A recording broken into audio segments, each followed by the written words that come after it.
उहाँ आफै आफै गाडी चलाउँदै अगाडि बढिराख्नु भएको छ। हामी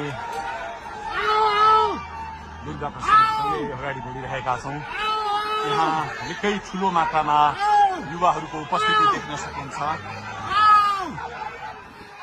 निकै ठुलो मात्रामा युवाहरूको उपस्थिति, प्रहरीको बार तोडेर दुर्गा प्रसाई आफै अगाडि बढ्दै हुनुहुन्छ। प्रहरीलाई गाडीले पेलेर दुर्गा प्रसाई अगाडि बढ्दै हुनुहुन्छ। अगाडि बढ्दैछौँ।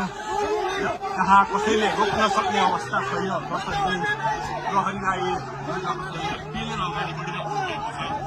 प्रहरी गाडीको चाबी खोज्न लागिपरेको छ र दुर्गा प्रसाईले प्रहरीको एक लेयर तोडिसक्नु भएको छ र अब अगाडि सशस्त्र प्रहरीको टोली रहेको छ।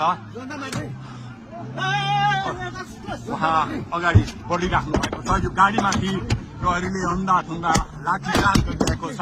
तपाईँ देख्न सक्नुहुन्छ दुर्गा प्रसाईको गाडीलाई प्रहरीले रोकिराखेको अवस्था। उहाँले यो प्रहरीका सम्पूर्ण सुरक्षा घेरा तोडेर दुर्गा प्रसाई अगाडि बढ्नु भएको छ र यति बेला तिनकुनेको यो पुलबाट अगाडि बढिसकेको छ। यो दृश्य अगाडिपट्टि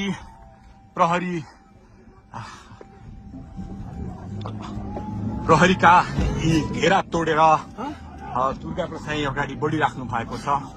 हामी दृश्य देख्न सक्छौँ।